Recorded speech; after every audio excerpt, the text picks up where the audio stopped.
ಎಲ್ಲರಿಗೂ ನಮಸ್ಕಾರ.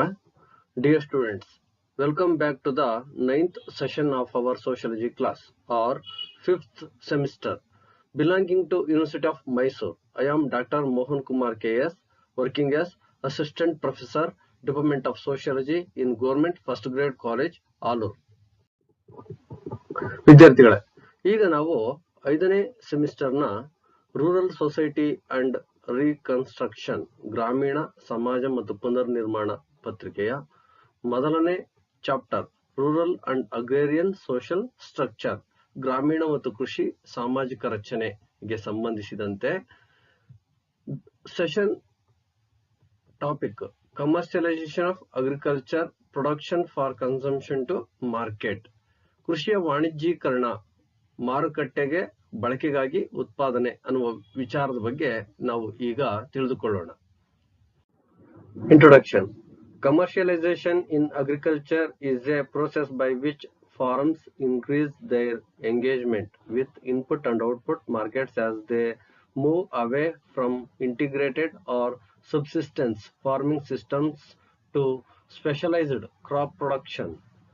Over the years, Indian agriculture has significantly moved towards commercialization. The marketed surplus ratio of rice has increased from about 60% in mid-90s to about 80% in the recent years, while in case of wheat, it has increased from about 55% to nearly 75% during the same period. However, despite the encouraging progress evident at the macro level, there is significant regional disparities in the rates of commercialization. Regions that benefited from the Green Revolution witnessed significant movement towards commercialization, while in regions where agroclimatic risks were high, production systems remain semi-commercial due to lower surpluses. The transition from subsistence and semi-commercial farming to commercialized farming requires linkages to factor markets to access credit inputs, seeds, fertilizer, and pesticides, and technology. A marginal surplus or marginal deficit in the availability of food grains in a country like India has a significant effect on the price level, farmers' income and welfare. The marketed surplus is as important as total production influencing market prices. In this paper, an attempt has been made to identify the determinants of market surplus of rice and wheat. ಕೃಷಿಯಲ್ಲಿ ವಾಣಿಜ್ಯೀಕರಣವು ಒಂದು ಪ್ರಕ್ರಿಯೆಯಾಗಿದ್ದು, ಸಾಕಣೆದಾರರು ಸಮಗ್ರ ಅಥವಾ ಜೀವನಾಧಾರ ಕೃಷಿ ಪದ್ಧತಿಯಿಂದ ವಿಶೇಷ ಬೆಳೆ ಉತ್ಪಾದನೆಗೆ ಹೊರಡುವ ಮೂಲಕ ಒಳ ಮತ್ತು ಹೊರ ಮಾರುಕಟ್ಟೆಗಳೊಂದಿಗೆ ತಮ್ಮ ನಿಶ್ಚಯವನ್ನ ಹೆಚ್ಚಿಸುತ್ತಾರೆ. ವರ್ಷಗಳಲ್ಲಿ ಭಾರತೀಯ ಕೃಷಿ ಗಮನಾರ್ಹವಾಗಿ ವಾಣಿಜ್ಯೀಕರಣದತ್ತ ಸಾಗಿದೆ. 90ರ ದಶಕದ ಮಧ್ಯಭಾಗದಲ್ಲಿ ಅಕ್ಕಿಯ ಮಾರುಕಟ್ಟೆಯ ಹೆಚ್ಚುವರಿ ಅನುಪಾತವು ಇತ್ತೀಚಿನ ವರ್ಷಗಳಲ್ಲಿ ಸುಮಾರು 80% ಸುಮಾರು ಪ್ರತಿಶತಕ್ಕೆ ಅಂತಂದ್ರೆ 60ರಿಂದ 80% ಏರಿದೆ. ಆದ್ರೆ ಗೋಧಿಯ ಬೆಳೆಗೆ ಸಂಬಂಧಿಸಿದಂತೆ ಅದು ಅದೇ ಅವಧಿಯಲ್ಲಿ ಸುಮಾರು 55% ಸುಮಾರು 75% ಹೆಚ್ಚಾಗಿದೆ. ಆದಾಗ್ಯೂ ಸ್ಥೂಲ ಮಟ್ಟದಲ್ಲಿ ಉತ್ತೇಜಕ ಪ್ರಗತಿಯ ಹೊರತಾಗಿಯೂ ವಾಣಿಜ್ಯೀಕರಣದ ದರಗಳಲ್ಲಿ ಗಮನಾರ್ಹ ಪ್ರಾದೇಶಿಕ ಅಸಮಾನತೆಗಳಿವೆ. ಹಸಿರು ಕ್ರಾಂತಿಯಿಂದ ಲಾಭ ಪಡೆದ ಪ್ರದೇಶಗಳು ವಾಣಿಜ್ಯೀಕರಣದ ಕಡೆಗೆ ಗಮನಾರ್ಹ ಚಲನೆಯನ್ನು ಕಂಡವು. ಆದರೆ ಕೃಷಿ ಹವಾಮಾನ ಅಪಾಯಗಳು ಹೆಚ್ಚಿರುವ ಪ್ರದೇಶಗಳಲ್ಲಿ ಕಡಿಮೆ ಹೆಚ್ಚುವರಿಗಳ ಕಾರಣ ಉತ್ಪಾದನಾ ವ್ಯವಸ್ಥೆಗಳು ಅರೆ ವಾಣಿಜ್ಯವಾಗಿ ಉಳಿಯುತ್ತವೆ. ಜೀವನಾಧಾರ ಮತ್ತು ಅರೆ ವಾಣಿಜ್ಯ ಬೇಸಾಯದಿಂದ ವಾಣಿಜ್ಯೀಕರಣಗೊಂಡ ಕೃಷಿಗೆ ಪರಿವರ್ತನೆಯು ಕ್ರೆಡಿಟ್, ಒಳಹರಿವು ಅಂದ್ರೆ ಇಲ್ಲಿ ಬೀಜಗಳು, ರಸಗೊಬ್ಬರ ಮತ್ತೆ ಕೀಟನಾಶಕಗಳು ಅಂತೇಳಿ ನಾವು ತಂತ್ರಜ್ಞಾನವನ್ನ ಪ್ರವೇಶಿಸಲಿಕ್ಕೆ ಈ ಅಂಶಗಳು ಮಾರುಕಟ್ಟೆಗಳಿಗೆ ಸಂಪರ್ಕದ ಅಗತ್ಯವಿದೆ ಅಂತೇಳಿ ನಾವಿಲ್ಲಿ ಗಮನಿಸಬಹುದು. ಭಾರತದಂತಹ ದೇಶದಲ್ಲಿ ಆಹಾರ ಧಾನ್ಯಗಳ ಲಭ್ಯತೆಯಲ್ಲಿ ಕನಿಷ್ಠ ಹೆಚ್ಚುವರಿ ಅಥವಾ ಕನಿಷ್ಠ ಕೊರತೆಯು ಬೆಲೆ ಮಟ್ಟ, ರೈತರ ಆದಾಯ ಮತ್ತು ಕಲ್ಯಾಣದ ಮೇಲೆ ಗಮನಾರ್ಹ ಪರಿಣಾಮ ಬೀರುತ್ತದೆ. ಮಾರುಕಟ್ಟೆ ಬೆಲೆಗಳ ಮೇಲೆ ಪ್ರಭಾವ ಬೀರುವಲ್ಲಿ ಒಟ್ಟು ಉತ್ಪಾದನೆಯಷ್ಟೇ ಇಲ್ಲಿ ಮಾರುಕಟ್ಟೆ ಹೆಚ್ಚುವರಿಯು ಇಲ್ಲಿ ಮುಖ್ಯವಾಗಿದೆ ಅನ್ನೋದನ್ನ ನಾವಿಲ್ಲಿ ಗಮನಿಸಬಹುದಾಗಿದೆ. Meaning of commercialisation of agriculture. By commercialization of agriculture, we mean production of agriculture crops for sale in the market rather than for family consumption. For marketization of agricultural products, thus surplus of production over consumption is required. ಕೃಷಿಯ ವಾಣಿಜ್ಯೀಕರಣದ ಮೂಲಕ ನಾವು ಕೃಷಿ ಬೆಳೆಗಳ ಉತ್ಪಾದನೆಯನ್ನು ಕುಟುಂಬ ಬಳಕೆಗೆ ಬದಲಾಗಿ ಮಾರುಕಟ್ಟೆಯಲ್ಲಿ ಮಾರಾಟ ಮಾಡಲು ಅರ್ಥೈಸುತ್ತೇವೆ. ಕೃಷಿ ಉತ್ಪನ್ನಗಳ ಮಾರುಕಟ್ಟೀಕರಣಕ್ಕೆ ಹೀಗೆ ಬಳಕೆಗಿಂತ ಉತ್ಪಾದನೆ ಹೆಚ್ಚುವರಿ ಅಗತ್ಯವಿದೆ. Agriculture at that time was merely of the subsistence type. It had not been a consequence of conscious response of peasants to the market forces. Thus, the concept of surplus was partly irrelevant. It was the social organization but not entrepreneurial role of the peasants that determined the marketed surplus.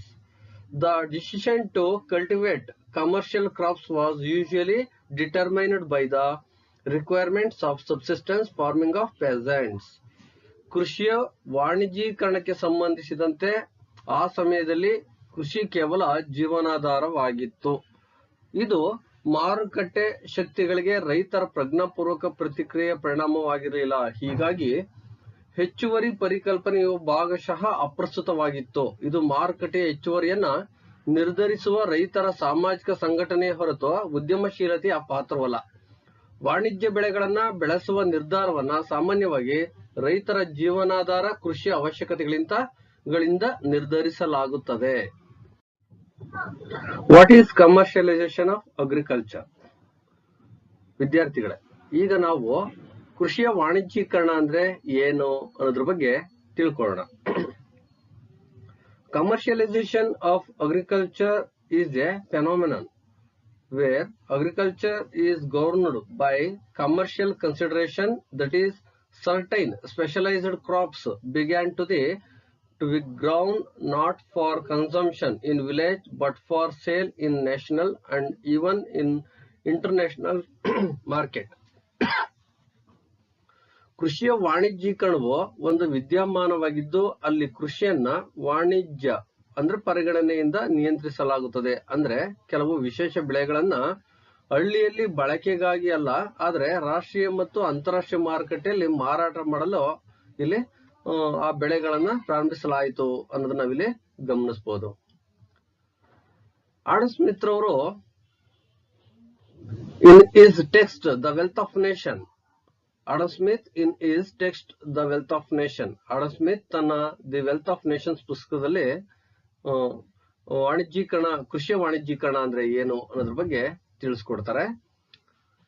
ಬಳಕೆಯು ಎಲ್ಲಾ ಉತ್ಪಾದನೆ ಏಕೈಕ ಅಂತಿಮ ಉದ್ದೇಶವಾಗಿದೆ ಮತ್ತು ಗ್ರಾಹಕರ ಹಿತಾಸಕ್ತಿಗಳನ್ನು ಉತ್ತೇಜಿಸಲು ಅಗತ್ಯವಿರುವಷ್ಟು ಮಾತ್ರ ಉತ್ಪಾದಕರ ಆಸಕ್ತಿಯನ್ನ ಗಮನಿಸಬೇಕು ಅಂತ ಹೇಳ್ತಾರೆ. Consumption is the sole end purpose of all production and the interest of the producer ought to be attended to only so far as it may be necessary for promoting that of the consumer ಅಂತ ಹೇಳ್ತಾ ಹೋಗ್ತಾರೆ.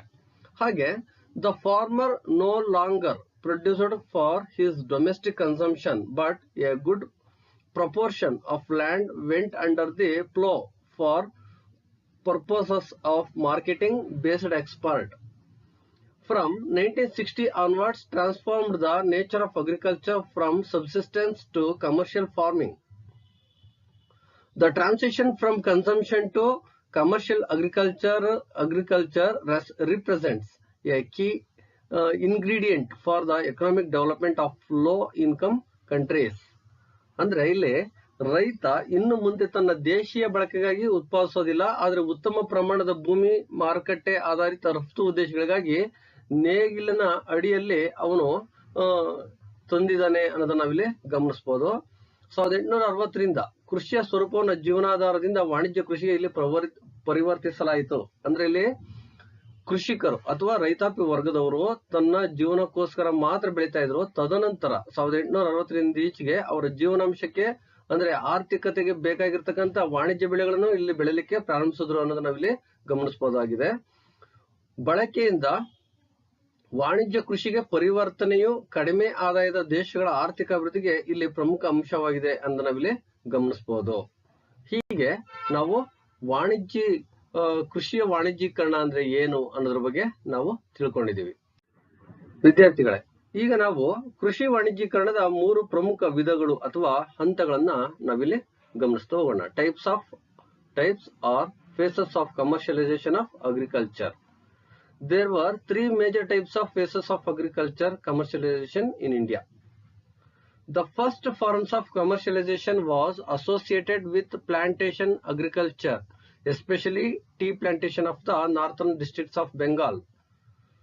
ವಾಣಿಜ್ಯೀಕರಣದ ಮೊದಲ ರೂಪವು ತೋಟದ ಕೃಷಿಗೆ ಸಂಬಂಧಿಸಿದೆ ಅಂತ ಹೇಳಿ, ವಿಶೇಷವಾಗಿ ಬಂಗಾಳದ ಉತ್ತರ ಜಿಲ್ಲೆಗಳ ಚಹಾ ತೋಟವನ್ನು ನಾವಿಲ್ಲಿ ಗಮನಿಸಬಹುದು. ಹಾಗೆ ಸೆಕೆಂಡ್ ಒನ್ ನೋಡೋಣ. The second type of commercialization came to be known as subsistence commercialization or the jute phase. ಇಲ್ಲಿ ಸೆಕೆಂಡ್ ಒನ್ ನಾವು ನೋಡಿದಾಗ ವಾಣಿಜ್ಯೀಕರಣವು ಸಬ್ಸಿಸ್ಟೆನ್ಸ್ ವಾಣಿಜ್ಯೀಕರಣ ಅಥವಾ ಸೆಣಬಿನ ಹಂತ ಅಂತೇಳಿ ನಾವು ಕರಿತೀವಿ ಅಂತೇಳಿ. The third form of commercialization is known as dependent commercialization or the indigo phase of late 18th century and early 19th century ಅಂತೇಳಿ. ಅಂದ್ರೆ ಇಲ್ಲಿ ವಾಣಿಜ್ಯೀಕರಣದ 3ನೇ ರೂಪವನ್ನು ನಾವು ಅವಲಂಬಿತ ವಾಣಿಜ್ಯೀಕರಣ ಅಥವಾ 18ನೇ ಶತಮಾನದ ಕೊನೆಯಲ್ಲಿ ಮತ್ತು 19ನೇ ಶತಮಾನದ ಆರಂಭದಲ್ಲಿ ಇಂಡಿಗೋ ಹಂತ ಎಂದು ನಾವು ಕರಿತಿದ್ದೀವಿ ಅಂತೇಳಿ. ಈಗ ನಾವು ಕೃಷಿಯ ವಾಣಿಜ್ಯೀಕರಣಕ್ಕೆ ಸಂಬಂಧಿಸಿದಂತೆ ಕಾರಣಗಳನ್ನ ನೋಡ್ತಾ ಹೋಗೋಣ. The introduction of money economy, ಹಣ ಆರ್ಥಿಕತೆಯ ಪರಿಚಯ. ಬೆಟರ್ ಮೀನ್ಸ್ ಆಫ್ ಕಮ್ಯುನಿಕೇಶನ್, ಉತ್ತಮ ಸಂವಹನ ಸಾಧನಗಳು. The US civil war, US ಅಂತರ್ಯುದ್ಧ. Political unity and rise of the unified national market, ರಾಜಕೀಯ ಏಕತೆ ಮತ್ತು ಏಕೀಕೃತ ರಾಷ್ಟ್ರೀಯ ಮಾರುಕಟ್ಟೆಯ ಏರಿಕೆ. Monetisation of land revenue payments, ಭೂ ಕಂದಾಯ ಪಾವತಿಗಳ ಹಣಗಳಿಕೆ. ಇಂಡಸ್ಟ್ರಿಯಲ್ ರೆವಲ್ಯೂಷನ್, ಕೈಗಾರಿಕಾ ಕ್ರಾಂತಿ. The enlargement and expansion of international trade, ಅಂತಾರಾಷ್ಟ್ರೀಯ ವ್ಯಾಪಾರದ ವಿಸ್ತರಣೆ ಮತ್ತು ವಿಸ್ತರಣೆ ಅಂತೇಳಿ ನಾವು ಕೃಷಿಯ ವಾಣಿಜ್ಯೀಕರಣಕ್ಕೆ ಕಾರಣಗಳನ್ನ ನಾವು ತಿಳ್ಕೋಬಹುದಾಗಿದೆ. ಕೃಷಿಯ ವಾಣಿಜ್ಯೀಕರಣಕ್ಕೆ ಸಂಬಂಧಿಸಿದಂತೆ ನಾವು ಸಕಾರಾತ್ಮಕವಾಗಿರ್ತಕ್ಕಂಥ ಪರಿಣಾಮಗಳ ಬಗ್ಗೆ ತಿಳ್ಕೊಳ್ಬಹುದಾಗಿದೆ. Positive impacts of commercialization of agriculture. Commercialization encouraged social exchange and it made possible the transformation of Indian economy into capitalistic form. Commercialization linked India with world economy. Commercialization of agriculture led to growth of national agriculture and agricultural problem acquired national forum. Introduction of a large number of new commercial crops such as tea, coffee, indigo, opium, cotton, jute, sugarcane and oil seeds. Regional specialization of crop production based on climatic conditions, soil, etc. was an outcome of the commercial revolution in agriculture. Commercialization of agriculture enables the consumers to have a wide range of choices when there are abundant products. Commercialization of agriculture promotes efficiency in production. ಇಲ್ಲಿ ನಾವು ಸಕಾರಾತ್ಮಕವಾಗಿರ್ತಕ್ಕಂಥ ಕೃಷಿಯ ವಾಣಿಜ್ಯೀಕರಣಕ್ಕೆ ಸಂಬಂಧಪಟ್ಟಂತೆ ಅಂಶಗಳನ್ನ ನಾವು ತಿಳ್ಕೊಳ್ತಾ ಇದ್ದೀವಿ. ವಾಣಿಜ್ಯೀಕರಣವು ಸಾಮಾಜಿಕ ವಿನಿಮಯವನ್ನ ಉತ್ತೇಜಿಸಿತು ಮತ್ತು ಇದು ಭಾರತೀಯ ಆರ್ಥಿಕತೆಯನ್ನ ಬಂಡವಾಳಶಾಹಿ ರೂಪಕ್ಕೆ ಪರಿವರ್ತಿಸಲು ಇದು ಸಾಧ್ಯವಾಯಿತು ಅಂತೇಳಿ. ಹಾಗೆ ವಾಣಿಜ್ಯೀಕರಣವು ಭಾರತವನ್ನು ವಿಶ್ವ ಆರ್ಥಿಕತೆಯೊಂದಿಗೆ ಜೋಡಿಸಿದೆ. ಕೃಷಿಯ ವಾಣಿಜ್ಯೀಕರಣವು ರಾಷ್ಟ್ರೀಯ ಕೃಷಿ ಬೆಳವಣಿಗೆಗೆ ಕಾರಣ ಆಯಿತು ಅಂತೇಳಿ ಮತ್ತು ಕೃಷಿ ಸಮಸ್ಯೆಯು ರಾಷ್ಟ್ರೀಯ ಸ್ವರೂಪವನ್ನು ಪಡೆದುಕೊಂಡಿತು. ಹೆಚ್ಚಿನ ಸಂಖ್ಯೆಯ ಹೊಸ ವಾಣಿಜ್ಯ ಬೆಳೆಗಳಾದ ಟೀ, ಕಾಫಿ ಪರಿಚಯ ಆಗಿರ್ತಕ್ಕಂಥ ಗಮನಿಸ್ತೀವಿ. ಅದೇ ರೀತಿ ಇಂಡಿಗೋ, ಅಫೀಮ್, ಹತ್ತಿ, ಸೆಣಬು, ಕಬ್ಬು ಮತ್ತು ಎಣ್ಣೆ ಬೀಜ. ಹವಾಮಾನ ಪರಿಸ್ಥಿತಿಗಳು, ಮಣ್ಣು ಇತ್ಯಾದಿಗಳ ಆಧಾರದ ಮೇಲೆ ಬೆಳೆ ಉತ್ಪಾದನೆಯ ಪ್ರಾದೇಶಿಕ ವಿಶೇಷತೆಯು ಕೃಷಿಯಲ್ಲಿನ ವಾಣಿಜ್ಯ ಕ್ರಾಂತಿಯ ಫಲಿತಾಂಶವಾಗಿದೆ ಅಂತ ಹೇಳಿ. ಹಾಗೆ ಕೃಷಿಯ ವಾಣಿಜ್ಯೀಕರಣವು ಹೇರಳವಾದ ಉತ್ಪನ್ನಗಳಿರುವಾಗ ಗ್ರಾಹಕರು ವ್ಯಾಪಕ ಶ್ರೇಣಿಯ ಆಯ್ಕೆಗಳನ್ನು ಹೊಂದಲು ಅನುವು ಮಾಡಿಕೊಡುತ್ತೆ, ಹಾಗೆ ಉತ್ತೇಜಿಸುತ್ತೆ ಅಂತೇಳಿ. ನಂತರ ಕೃಷಿಯ ವಾಣಿಜ್ಯೀಕರಣವು ಉತ್ಪಾದನೆಯಲ್ಲಿ ದಕ್ಷತೆಯನ್ನ ಉತ್ತೇಜಿಸುತ್ತದೆ. ಹೀಗೆ ನಾವು ಸಕಾರಾತ್ಮಕವಾಗಿರ್ತಕ್ಕಂಥ ಅಂಶಗಳನ್ನು ನಾವು ತಿಳ್ಕೊಳ್ಬಹುದಾಗಿದೆ. ನಕಾರಾತ್ಮಕತೆಯಿಂದ ಕೂಡಿರ್ತಕ್ಕಂಥ ಅಂಶಗಳ ಬಗ್ಗೆ ನಾವು ತಿಳ್ಕೊಳ್ಬೇಕಾಗಿದೆ. Negative impacts of commercialisation of agriculture. Commercialization of agriculture could not bring about a change in the production organization which can be described as small peasant farming. The commercial revolution in the agricultural economy of India did not help organize agricultural production in an efficient way. Agricultural development suffered due to the paucity of resources which the farmer required for technological improvements. British and Indian traders and money lenders repeated the benefits of widely fluctuating prices of agricultural products. Commercialization of agriculture led to inequalities between money lenders and poor peasants. Indian money lenders advanced cash advances to the farmers to cultivate the commercial crops, and if the peasants failed to pay him back in time, the land of peasants came under ownership of moneylenders.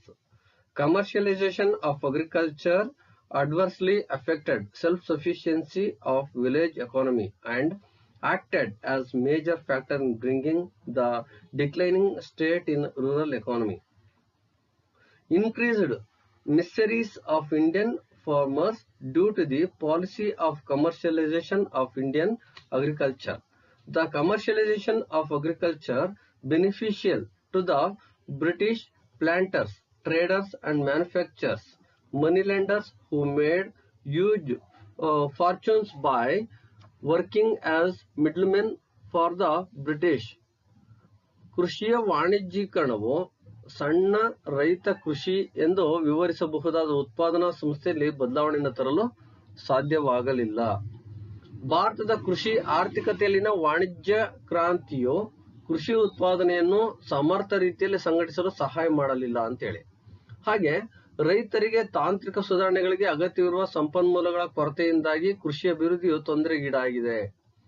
British ಮತ್ತು ಭಾರತೀಯ ವ್ಯಾಪಾರಿಗಳು ಮತ್ತು ಲೇವಾದೇವಿದಾರರು ಕೃಷಿ ಉತ್ಪನ್ನಗಳ ವ್ಯಾಪಕವಾಗಿ ಏರಿಳಿತದ ಬೆಲೆಗಳ ಲಾಭವನ್ನ ಪಡ್ಕೊಂಡ್ರು. ಹಾಗೆ ಕೃಷಿಯ ವಾಣಿಜ್ಯೀಕರಣವು ಲೇವಾದೇವಿದಾರರು ಮತ್ತು ಬಡ ರೈತರ ನಡುವಿನ ಅಸಮಾನತೆಗೆ ಕಾರಣ ಆಯಿತು ಅಂತೇಳಿ. ಕೃಷಿಯ ವಾಣಿಜ್ಯೀಕರಣವು ಲೇವಾದೇವಿದಾರರು ಮತ್ತು ಬಡ ರೈತರ ನಡುವಿನ ಅಸಮಾನತೆಗೆ ಕಾರಣ ಆಯಿತು. ಭಾರತೀಯ ಲೇವಾದೇವಿದಾರರು ವಾಣಿಜ್ಯ ಬೆಳೆಗಳನ್ನ ಬೆಳೆಯಲು ರೈತರಿಗೆ ನಗದು ಮುಂಗಡಗಳನ್ನ ನೀಡಿದರು ಮತ್ತು ರೈತರು ಸಮಯಕ್ಕೆ ಮರುಪಾವತಿ ಮಾಡಲು ವಿಫಲವಾದರೆ ರೈತರ ಭೂಮಿ ಲೇವಾದೇವಿಗಾರರ ಒಡೆತನಕ್ಕೆ ಒಳಪಟ್ಟಿತ್ತು ಅಂತೇಳಿ. ಹೀಗೆ ನಾವು ಕೃಷಿಯ ವಾಣಿಜ್ಯೀಕರಣಕ್ಕೆ ಸಂಬಂಧಿಸಿದಂತೆ ಸಕಾರಾತ್ಮಕವಾಗಿರ್ತಕ್ಕಂತಹ ಅಂಶಗಳ ಬಗ್ಗೆ ತಿಳ್ಕೊಂಡು ಈಗ ನಕಾರಾತ್ಮಕವಾಗಿರ್ತಕ್ಕಂತಹ ಅಂಶಗಳ ಬಗ್ಗೆ ತಿಳ್ಕೊಳ್ತಾ ಇದೀವಿ.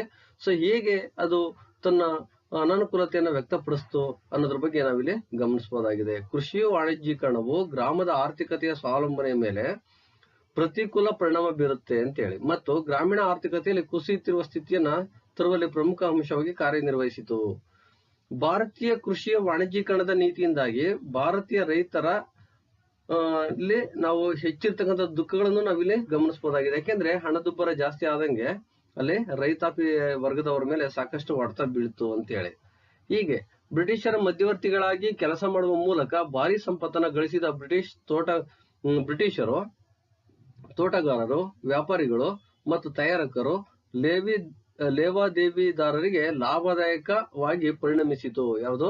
ಕೃಷಿಯ ವಾಣಿಜ್ಯೀಕರಣ. ಆದ್ರೆ ರೈತಾಪಿ ವರ್ಗದವರಿಗೆ ಸಾಕಷ್ಟು ಅನಾನುಕೂಲತೆಗಳನ್ನ ಉಂಟು ಮಾಡ್ತು. ಅದರಿಂದ ಇವರು ಸಾಕಷ್ಟು ತೊಂದರೆಗಳಿಗೆ ಈ ರೈತಾಪಿ ವರ್ಗದವರು ಈಡಾದ್ರು ಅನ್ನೋದನ್ನ ನಾವಿಲ್ಲಿ ಗಮನಿಸಬಹುದಾಗಿದೆ. ಕೃಷಿಯ ವಾಣಿಜ್ಯೀಕರಣದ ಅವಲೋಕನ, ಇದರ ಬಗ್ಗೆ ತಿಳಿದುಕೊಳ್ಳೋಣ. Overview of commercialisation of agriculture. India ranks first in the world with highest net cropped area. India is ranked under the world's 5 largest producers of over 80% of agricultural produce items, including many cash crops such as coffee and cotton in 2010. India exported $38 billion worth of agricultural products in 2013, making it the 7th largest agricultural exporter worldwide and the 6th largest net exporter.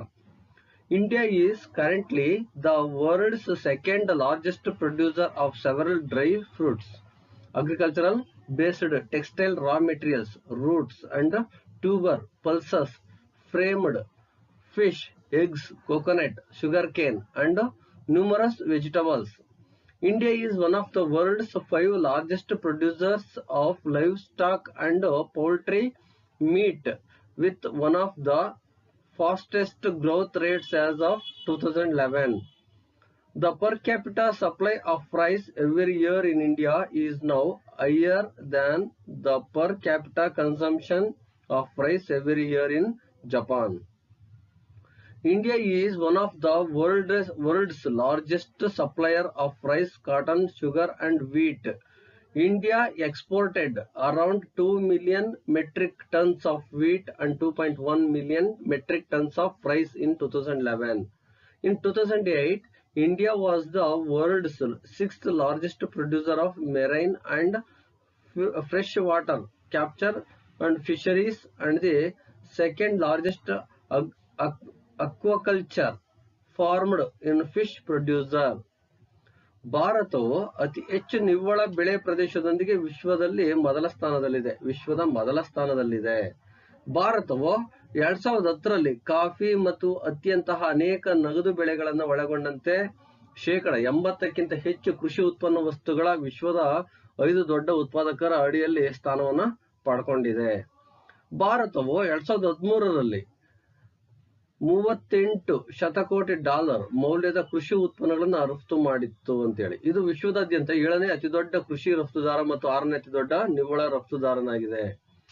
ಭಾರತವು ಪ್ರಸ್ತುತ ಹಲವಾರು ಒಣ ಹಣ್ಣುಗಳು, ಕೃಷಿ ಆಧಾರಿತ ಜವಳಿ, ಕಚ್ಚಾ ಸಾಮಗ್ರಿಗಳು, ಬೇರುಗಳು, ಗೆಡ್ಡೆಗಳು, ಬೇಳೆಕಾಳುಗಳು, ಚೌಕಟ್ಟಿನ ಮೀನು, ಮೊಟ್ಟೆಗಳು, ತೆಂಗಿನಕಾಯಿ, ಕಬ್ಬು ಮತ್ತು ಹಲವಾರು ತರಕಾರಿಗಳಲ್ಲಿ ವಿಶ್ವದ 2ನೇ ಅತಿ ದೊಡ್ಡ ಉತ್ಪಾದಕವಾಗಿದೆ.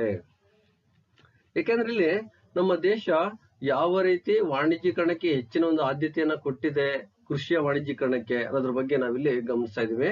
ಅದೇ ರೀತಿ 2011ರ ಹೊತ್ತಿಗೆ ಭಾರತವು ವಿಶ್ವದ 5 ಅತಿ ದೊಡ್ಡ ಜಾನುವಾರು ಮತ್ತು ಕೋಳಿ ಮಾಂಸದ ಉತ್ಪಾದಕರಲ್ಲಿಯೂ ಸಹ ಒಂದಾಗಿದೆ ಅಂತೇಳಿ. ವೇಗದ ಬೆಳವಣಿಗೆ ದರಗಳಲ್ಲಿ ಒಂದಾಗಿದೆ. ಭಾರತದಲ್ಲಿ ಪ್ರತಿ ವರ್ಷ ಅಕ್ಕಿಯ ತಲಾ ಪೂರೈಕೆಯು ಈಗ ಜಪಾನ್ನಲ್ಲಿ ಪ್ರತಿ ವರ್ಷ ಅಕ್ಕಿಯ ತಲಾ ಬಳಕೆಗಿಂತ ಹೆಚ್ಚಾಗಿರುತ್ತದೆ. ಭಾರತವು ಅಕ್ಕಿ, ಹತ್ತಿ, ಸಕ್ಕರೆ, ಗೋಧಿ ವಿಶ್ವದ ಅತಿ ದೊಡ್ಡ ಪೂರೈಕೆದಾರರಲ್ಲಿ ಒಂದು ಅಂತೇಳಿ. ಹಾಗೆ ಭಾರತವು 2011ರಲ್ಲಿ ಸುಮಾರು 2 ಮಿಲಿಯನ್ ಮೆಟ್ರಿಕ್ ಟನ್ ಗೋಧಿ ಮತ್ತು 2.1 ಮಿಲಿಯನ್ ಮೆಟ್ರಿಕ್ ಟನ್ ಅಕ್ಕಿಯನ್ನ ರಫ್ತು ಮಾಡಿದೆ ಅಂತೇಳಿ. 2008ರಲ್ಲಿ ಭಾರತವು ಸಮುದ್ರ ಮತ್ತು ಸಿಹಿ ನೀರಿನ ಸೆರೆ ಹಿಡಿಯುವ ಮೀನುಗಾರಿಕೆಯಲ್ಲಿ ವಿಶ್ವದ 6ನೇ ಅತಿ ದೊಡ್ಡ ಉತ್ಪಾದಕ ಮತ್ತು 2ನೇ ಅತಿ ದೊಡ್ಡ ಜಲಚರ ಸಾಕಣೆ ಮೀನು ಉತ್ಪಾದಕವಾಗಿದೆ. ಹೀಗೆ ನಾವು ನಮ್ಮ ಒಂದು ಕೃಷಿ ಮತ್ತು ವಾಣಿಜ್ಯೀಕರಣಕ್ಕೆ ಸಂಬಂಧಿಸಿದಂತೆ ಯಾವ ರೀತಿ ರಾಷ್ಟ್ರೀಯ ಮಟ್ಟದಲ್ಲಿ ತನ್ನದೇ ಆಗಿರ್ತಕ್ಕಂಥ ಛಾಪನ್ನ ಮೂಡಿಸಿದೆ ಅನ್ನೋದ್ರ ಬಗ್ಗೆ ನಾವು ಈ ಅಂಶಗಳಲ್ಲಿ ತಿಳ್ಕೊಂಡಿದ್ದೇವೆ. ಕೊನೆಯದಾಗಿ ಕೃಷಿಯ ವಾಣಿಜ್ಯೀಕರಣಕ್ಕೆ ಸಂಬಂಧಿಸಿದಂತೆ ಕನ್ಕ್ಲೂಷನ್ ಅನ್ನ ತಿಳ್ಕೊಳ್ಳೋಣ. A study of the behavior of marketable and marketed surplus of food grains and factors affecting it can be of significant help in planning for agricultural development, designing appropriate procurement, storage, distribution and pricing policy. Increasing market surplus is crucial for improving income of the farmers. However, market surplus varies significantly across states. Our analysis suggests marketed surplus of a crop depends on various price and non-price factors. Variation in price across states arises from economic, institutional, infrastructure related indicators. One of the aspects of variation, the price is also imposition of taxes across states which impacts the quantity procured from the farmers. Secondly, awareness of MSP has a significant influence on market surplus. Procurement pattern of rice varies across states. Awareness of procurement and access to market and credit at the right time is also important to improve market surplus across states. ಆಹಾರ ಧಾನ್ಯಗಳ ಮಾರಾಟ ಮಾಡಬಹುದಾದ ಮತ್ತು ಮಾರುಕಟ್ಟೆಯ ಹೆಚ್ಚುವರಿಗಳ ನಡವಳಿಕೆ ಮತ್ತು ಅದರ ಮೇಲೆ ಪರಿಣಾಮ ಬೀರುವ ಅಂಶಗಳ ಅಧ್ಯಯನವು ಕೃಷಿ ಅಭಿವೃದ್ಧಿಗೆ ಯೋಜನೆ ಮಾಡಲು ಸೂಕ್ತವಾದ ಸಂಗ್ರಹಣೆ, ವಿತರಣೆ ಮತ್ತು ಬೆಲೆ ನೀತಿಯನ್ನು ವಿನ್ಯಾಸಗೊಳಿಸಲು ಗಮನಾರ್ಹ ಸಹಾಯ ಮಾಡುತ್ತದೆ. ರೈತರ ಆದಾಯವನ್ನು ಸುಧಾರಿಸಲು ಮಾರುಕಟ್ಟೆಯ ಹೆಚ್ಚುವರಿ ಹೆಚ್ಚಳವು ನಿರ್ಣಾಯಕವಾಗಿದೆ. ಆದಾಗ್ಯೂ ಮಾರುಕಟ್ಟೆಯ ಹೆಚ್ಚುವರಿ ರಾಜ್ಯಗಳಾದ್ಯಂತ ಗಮನಾರ್ಹವಾಗಿ ಬದಲಾಗುತ್ತದೆ. ನಮ್ಮ ವಿಶ್ಲೇಷಣೆಯು ಸೂಚಿಸುವಂತೆ ಬೆಳೆಗಳ ಮಾರುಕಟ್ಟೆಯ ಹೆಚ್ಚುವರಿಯು ವಿವಿಧ ಬೆಲೆ ಮತ್ತು ಬೆಲೆ ಇಲ್ಲದ ಅಂಶಗಳ ಮೇಲೆ ಅವಲಂಬಿತವಾಗಿದೆ. ರಾಜ್ಯಗಳಾದ್ಯಂತ ಬೆಲೆಯಲ್ಲಿನ ವ್ಯತ್ಯಾಸವು ಆರ್ಥಿಕ, ಸಾಂಸ್ಥಿಕ, ಮೂಲಸೌಕರ್ಯ ಸಂಬಂಧಿತ ಸೂಚಕಗಳಿಂದ ಉಂಟಾಗುತ್ತದೆ. ಬೆಲೆಯಲ್ಲಿನ ವ್ಯತ್ಯಾಸದ ಒಂದು ಅಂಶ ಅಂದ್ರೆ ರಾಜ್ಯಗಳಾದ್ಯಂತ ತೆರಿಗೆಗಳನ್ನು ವಿಧಿಸುವುದು. ಇದು ರೈತರಿಂದ ಸಂಗ್ರಹಿಸಿದ ಪ್ರಮಾಣದ ಮೇಲೆ ಪರಿಣಾಮವನ್ನು ಬೀರುತ್ತೆ ಅಂತೇಳಿ. ಹಾಗೆ ಸೆಕೆಂಡ್ ಒನ್, ಇಲ್ಲಿ ನಾವು ಗಮನಿಸಿದಾಗ MSPಯ ಅರಿವು ಮಾರುಕಟ್ಟೆ ಹೆಚ್ಚುವರಿ ಮೇಲೆ ಗಮನಾರ್ಹ ಪ್ರಭಾವವನ್ನು ಹೊಂದಿದೆ. ಅಕ್ಕಿಯ ಸಂಗ್ರಹಣೆ ಮಾದರಿಯು ರಾಜ್ಯಗಳಾದ್ಯಂತ ಬದಲಾಗುತ್ತದೆ. ರಾಜ್ಯಗಳಾದ್ಯಂತ ಮಾರುಕಟ್ಟೆ ಹೆಚ್ಚುವರಿಯನ್ನು ಸುಧಾರಿಸಲು ಸರಿಯಾದ ಸಮಯದಲ್ಲಿ ಸಂಗ್ರಹಣೆ ಮತ್ತು ಮಾರುಕಟ್ಟೆ ಮತ್ತು ಸಾಲದ ಪ್ರದೇಶದ ಅರಿವು ಇಲ್ಲಿ ಮುಖ್ಯವಾಗಿದೆ. Thank you.